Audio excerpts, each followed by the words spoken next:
नमस्कार दोस्तों, बात करें। स्वागत है आपका। अब आगे चलते हैं, बात करते हैं ज्योग्राफी में। आप चाहे यूजीसी नेट की तैयारी कर रहे हो, चाहे फर्स्ट ग्रेड ज्योग्राफी से कर रहे हो, ज्योग्राफी से किसी भी तैयारी कर रहे हो, तो उसके लिए बड़ा इंपॉर्टेंट रहने वाला। तो बात करें महासागरीय जल का संचरण, अगला टॉपिक लेते हैं। शॉर्ट एंड स्वीट में कुछ चीज़ समझ में नहीं भी आएगी। ये उनके लिए है जो पहले से पढ़ चुके हैं और जिनकी तैयारी अच्छी है और वो रिवीजन कर रहे हैं, रिवीजन भी बहुत बार, उनके लिए है ये। ठीक है, तो देखिएगा, महासागरीय जल का संचरण। पृथ्वी के घूर्णन से उत्पन्न कोर्लिस बल। पृथ्वी अपने अक्ष पर पश्चिम से पूर्व की तरफ घूमती है। याद रखना, पृथ्वी की गति की जो परिभ्रमण की दिशा है वो किस तरफ है? वो है पश्चिम से पूर्व, पूछी जा सकती है। महासागरीय जल इस परिभ्रमण में पृथ्वी का साथ नहीं दे पाता और पीछे छूट जाता है, जिससे पूर्व से पश्चिम दिशा पर दिशा में बहने वाली विषुवत की धारा की उत्पत्ति होती है। पृथ्वी का परिभ्रमण धाराओं की दिशा को भी प्रभावित करता है।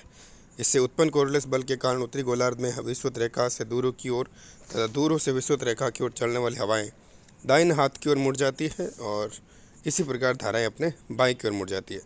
दक्षिण देखो, उत्तरी गोलार्ध में दाहिनी ओर मुड़ जाती है और दक्षिण गोलार्ध में आपके बाईं ओर मुड़ जाती है। प्रचलित पवने तथा घर्षण बल की बात करें, प्रचलित पवने तथा घर्षण बल की बात कर लें तो देखें,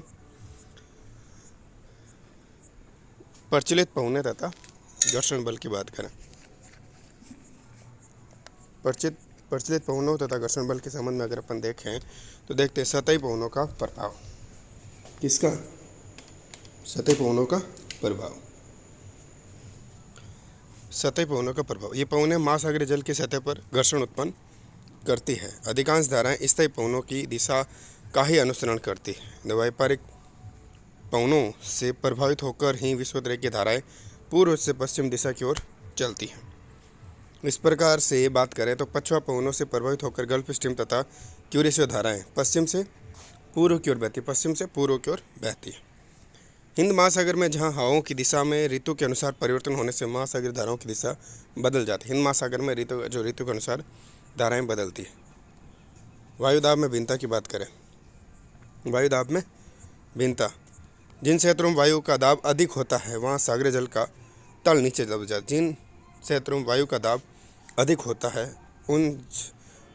उस जल का जो है तल नीचे दब जाता है। इससे विपरीत कम दबाव वाले क्षेत्रों में वायु दाब कम होता है, वहाँ समुद्रों में जल स्तर अपेक्षाकृत ऊंचा उठ जाता है। ढाल के अनुरूप धाराओं की उत्पत्ति। सूर्यताप और वाष्पीकरण, अधिक वाष्पीकरण से जल स्तर नीचे से बढ़ता है। ठीक है ना? ठीक है, क्योंकि वाष्पीकरण अधिक हो जाने पर जल का घनत्व तथा लवणता दोनों में वृद्धि हो जाती है। ठीक है ना? देखो, सूर्यताप और अधिक वाष्पीकरण से जल स्तर नीचे हो जाता है। कारण क्या है? वाष्पीकरण अधिक हो जाने के कारण जल का घनत्व तथा लवणता दोनों में वृद्धि हो जाती है। सागरीय जल का तापमान, विषुवत रेखा के निकट तापमान अधिक होता है, विषुवत रेखा के निकट, इस कारण जल का घनत्व कम हो जाता है, जल का घनत्व कम हो जाता है। घनत्व में अंतर की बात करें, घनत्व में अंतर, घनत्व में अंतर, घनत्व में भिन्नता के कारण, घनत्व में भिन्नता के कारण महासागरों में दाब प्रवणता स्थापित हो जाने से ऊर्ध्वाधर गति का सूत्रपात होता है और अधिक घनत्व वाला जल नीचे की ओर गतिशील होता है। हल्का घनत्व भिन्नता के कारण महासागर दाब प्रवणता स्थापित हो जाने से जल में ऊर्ध्वाधर गति का सूत्रपात होता है। अधिक घनत्व वाला जल नीचे की ओर गतिशील होता है तथा हल्का जल सतह पर ऊपर उड़ जाता है। हिम के पिघलने से प्राप्त जल स्तर ज़्यादा हो। हिम के पिघलने से जो प्राप्त जल होता है, इससे क्या हो जाता है? ज़्यादा हो जाता है। लवणता में भिन्नता की बात करें, अधिक लवणता वाला जल घनत्व अधिक होने के कारण भारी होकर नीचे बैठने लगता है, जिससे स्थान लेने के लिए कम लवणता वाला जल अधिक लवणता वाले क्षेत्र की ओर बहने लगता है। धाराओं की दिशा में परिवर्तन वाले कारण की बात करें, महाद्वीपों के तटों की आकृति, महासागरीय तली की रूपरेखा, अंतःसागरीय कटक, गुरुत्वाकर्षण। देखो, गुरुत्वाकर्षण जो है आपके गुरुत्वाकर्षण आपके विषुवत रेखा पर कम होगा और दूर पर अधिक होगा।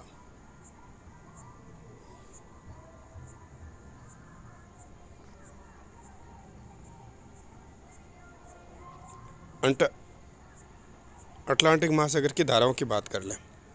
अटलांटिक महासागर की धाराएं, ठीक है, देखें।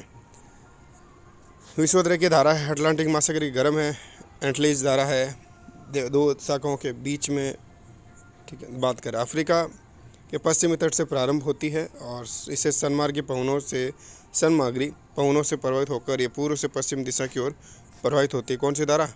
उत्तरी विश्वोत्तरी की धारा, जो गर्म है। दक्षिण अमेरिका के पूर्वी तट पर अवशेष के कारण ये दक्षिण अमेरिका के पूर्वी तट पर अवरोध के कारण ये दो शाखाओं में बढ़ जाती है। क्या करती है? ये दो शाखाओं में यहाँ से बढ़ जाती है अवरोध के कारण। दक्षिण विश्वोत्तरी की धारा की बात करें, ये धारा उत्तरी भूमध्यरेखीय धारा की अपेक्षा अधिक निरंतर, अधिक स्थिर व शक्तिशाली होती है। ये भी पूर्वी अफ्रीका तट से प्रारंभ होकर पश्चिम की ओर प्रवाहित होती है, पश्चिम की ओर प्रवाहित होती है। घनत्व अंतर की बात करें, घनत्व अंतर हम देख लिया। अटलांटिक महासागर धारा की बात करें, अब देखते हैं। सैंड रॉक अंतरिक्ष से टकराकर ये दो भागों में बंट जाती है। कौन सी धारा? वो दक्षिण विश्वोत्तरी की धारा। पहली शाखा, ठीक है, पहली शाखा उत्तर पश्चिम की शाखा के रूप में, ठीक है।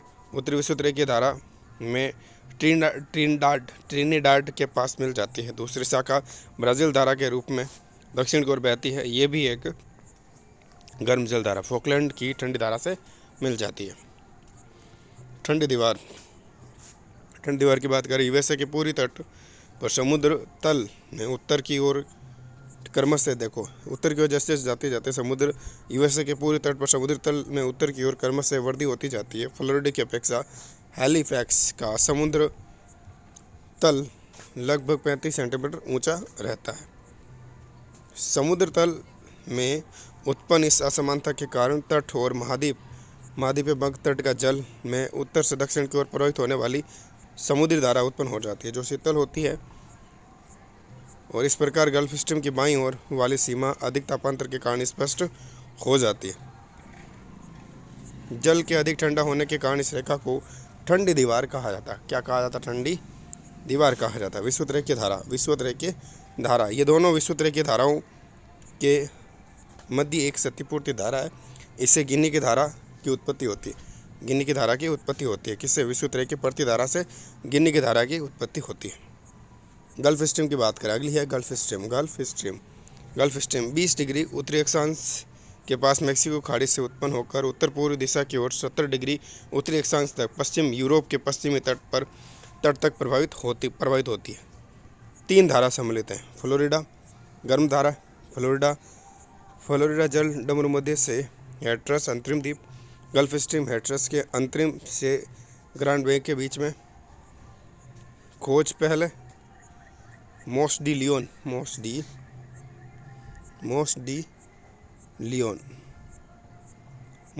1513, ठीक है ना। कुछ उत्तरी अटलांटिक ड्रिफ्ट ग्रांड बैंक के पूर्व तथा पश्चिम, ठीक है ना, पश्चिम यूरोपियन तट पर 40 डिग्री उत्तरी अक्षांश के पास पछुआ पवनों के प्रभाव तथा कोरलिस बल के कारण इसकी दिशा पूर्वी हो जाती है। 45 डिग्री उत्तरी अक्षांश तथा 45 डिग्री पश्चिम देशांतर के पास गल्फ स्ट्रीम अनेक शाखाओं में बंट जाती है, जिन्हें सम्मिलित रूप से उत्तरी अटलांटिक ड्रिफ्ट कहता है। आगे चलकर ये ड्रिफ्ट अनेक उपशाखाओं में बंट जाती है। इस एक शाखा नॉर्वे तट से होकर नॉर्वे सागर में चली जाती है। दूसरी शाखा इर्मिगर धारा के नाम से आइसलैंड के दक्षिण तक चली जाती है। तीसरी धारा ग्रीनलैंड के पूर्व तक जाकर ग्रीनलैंड धारा से मिल जाती है। एक शाखा पूर्वी दिशा में चलकर फ्रांस तथा स्पेन के तट तक पहुंचती है और विश्व की खाड़ी में इसे रेनेल धारा कहते हैं। एक शाखा स्पेन तथा एजोर्स द्वीपों के बीच से होकर दक्षिण की ओर घूम जाती है तथा दक्षिण में अफ्रीकी तट पर कनारी धारा के नाम से बहती है। कनारी या ठंडी जल धारा, जो आगे चलकर उत्तरी विश्वोत्तरी की धारा में मिल जाती है। लेब्राडोर धारा ठंडी, ठीक है ना। बैफिन की खाड़ी तथा डेविस जल डमरू मध्य से प्रारंभ होकर 50 डिग्री पश्चिम देशांतर के पूर्व में गल्फ स्ट्रीम से मिल जाती है। फोकलैंड धारा ठंडी, फोकलैंड द्वीप से अर्जेंटीना तक प्रवाहित होती ब्राज़ील की धारा से मिल जाती है। बेंगोला धारा बेंगुल धारा ठंडी, बेंगुल धारा ठंडी। दक्षिण अफ्रीका के पश्चिम तट के सहारे उत्तर दिशा में प्रवाहित होती है तथा दक्षिण विशुद्ध की धारा से मिल जाती है। सारगेसो सागर, सारगेसो सारगेसो सागर, सारगेसो सागर। उत्तरी अटलांटिक महासागर में उत्तरी भूमध्य रेखा की धारा, गल्फ स्ट्रीम तथा कनारी ठंडी धारा का जो चक्र पाया जाता है, इस चक्र के मध्य जल का एक शांत एवं गतिहीन क्षेत्र में मिलता है, जिससे सारगेसो समुद्री घास उग जाती है। इस कारण इस भाग को सारगेसो सागर कहा जाता है। क्या कहा जाता है? सारगेसो सागर कहा जाता है। सारगेसो सागर अटलांटिक महासागर का कुछ लवणता वाला देश है, क्षेत्र है। सारगेसो सागर अटलांटिक महासागर के कुछ लवणता वाला क्षेत्र है।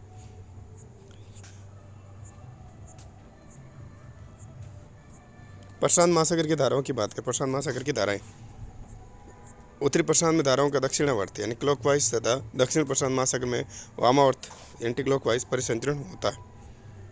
विषुवत की धारा की बात करें। विषुवत की धारा गर्म, विषुवत की धारा गर्म। व्यापारिक पवनों के प्रभाव के कारण धारा मध्य अमेरिका के पश्चिमी तट से प्रारंभ होकर पश्चिम की ओर गति करती है, फिलीपींस द्वीप के तट पर पहुंचती है और उत्तरी तथा दक्षिण दो भागों में विभाजित हो जाती है तथा उत्तरी धारा क्यूरोसी धारा से मिल जाती है। दक्षिण पूर्व की ओर मुड़कर प्रति विशुद्ध की धारा से मिल जाती है। दक्षिण विशुद्ध की धारा पश्चिम की ओर प्रवाहित भूमध्य रेखीय अधोधारा 1952 कॉमवेल, मोंटगोमरी तथा स्टोक। प्रशांत महासागर में इससे अधोधारा का पता लगा। विशुद्ध रेखीय प्रतिधारा की बात करें, पश्चिम से पूर्व की तरफ क्यूरोसियो तंत्र है। क्यूरोसियो तंत्र जो है गर्म है, ताइवान से रिक्यो द्वीपों तक प्रभावित होती है। 35 डिग्री से 30 डिग्री पश्चिम हवा के कारण जापान तट को छोड़कर पूर्व की ओर मुड़कर जो है दो शाखाओं बढ़ जाती है। आगे ऊपर से आने वाली ठंडी जो वो है, जो ऊपर से ठंडी हवा है उसमें मिल जाती है, ओरोसियो में मिल जाती है। उत्तरी प्रशांत महासागरीय प्रवाह की बात करें, पछुआ पवन के प्रभाव में आकर क्यूरेसियो उत्तरी प्रशांत महासागरीय प्रवाह के रूप में निरंतर पूर्व की ओर बहती है तथा उत्तरी अमेरिका में पश्चिम तट पर पहुंचती है तथा दो शाखाओं बढ़ जाती है। उत्तरी शाखा एलिसन धारा के रूप में प्रवाहित होती है, जो पुनः द्विशाखित होकर एक बेरिंग सागर में पश्चिम में चल जाती है और तथा दूसरी अलास्का धारा के रूप में अलास्का खाड़ी में चली जाती है। दक्षिण शाखा के रूप में कैलिफोर्निया की ठंडी धारा को जन्म देती है। दक्षिण शाखा में जो है कैलिफोर्निया की ठंडी धारा को क्या देती है? जन्म देती है। सूसिया धारा की बात करें, 30 डिग्री उत्तरी अक्षांश के पास क्यूरोसियो से एक शाखा अलग होकर जापान सागर में चली जाती है, जो पश्चिम जापान तट से प्रवाहित होती है। कैलिफोर्निया धारा उत्तरी विशुद्ध की धारा से मिलकर पश्चिम की ओर बहने लगती है। कैलिफोर्निया धारा शीत ऋतु में जब ठंडे जल का ऊपर उठना समाप्त हो जाता है, तब कैलिफोर्निया धारा तथा तट के मध्य सतह एक प्रतिधारा चलने लगती है, जिसे डेविस धारा कहते हैं, जो अलास्का धारा को सुदृढ़ करती है। ऑस्ट्रेलिया धारा कार्य इसका ये ऑस्ट्रेलिया धारा है, क्या है? गर्म है, अस्थायी है। अर्जेंटीना ये जो चलती है ऑस्ट्रेलिया धारा, ऑस्ट्रेलिया के पूर्वी तट पर चलती। पछुआ पवना प्रवाह, ये धारा अंटार्कटिका के चारों ओर, ठीक है, चारों ओर पश्चिम से पूर्व दिशा की ओर बहती है, एक ठंडी धारा है। ओयोसियो धारा को क्यूरेल धारा भी कहते हैं। पेरू हम्बोल्ट की धारा की बात करें, ठंडी है। पेरू हम्बोल्ट की धारा ठंडी है। एल नीनो या जिसे विपरीत धारा भी कहते हैं, पेरू पर यहाँ उत्पन्न होती है। एल नीनो या विपरीत धारा, इस धारा में प्रभाव से पेरू के तटीय भागों में क्या होती है? वर्षा होती है और प्लैंकटन की कमी होने से मछलियाँ मर जाती है। इस धारा को हिंद महासागरीय मानसून भी प्रभावित होता है इससे। हिंद महासागर की धाराओं की बात करें, उत्तरी हिंद महासागर में उत्तर पूर्वी तथा दक्षिण पश्चिम मानसूनी हवाओं के कारण धाराओं की दिशाओं में वर्ष में 2 बार परिवर्तन होता है। हिंद महासागर की पूछा जा सकता है क्वेश्चन में, हिंद महासागर की धाराएं हैं उसमें वर्ष में 2 बार परिवर्तन होता है, ठीक है। उत्तरी हिंद महासागर और उत्तरी पूर्वी दक्षिण पश्चिम मानसूनी हवाओं के कारण धाराओं की दिशा में वर्ष में 2 बार परिवर्तन होता है। मोजाम्बिक धारा की बात करें, कौन सा? मोजाम्बिक धारा। दक्षिण विषुवत धाराओं पूर्व में पश्चिम की ओर बहती, पश्चिम में 2 भाग हो जाते हैं।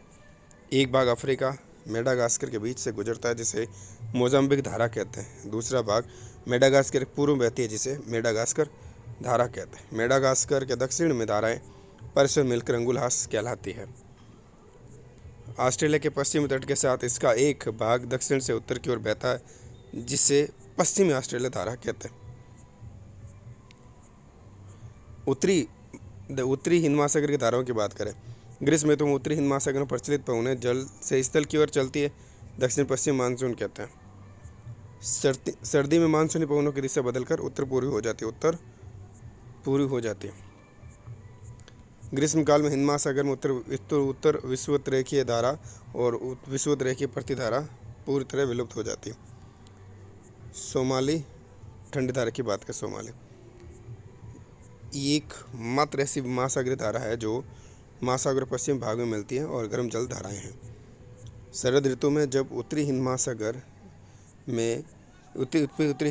के ऊपर उत्तर पूर्वी व्यापारिक पवनों का चलना प्रारंभ हो जाता है, तब इस धारा की दिशा बदलकर दक्षिण पश्चिम हो जाती है। ये धारा शीतकालीन मानसून की तुलना में ग्रीष्मकालीन मानसून के समय अधिक शक्तिशाली होती है।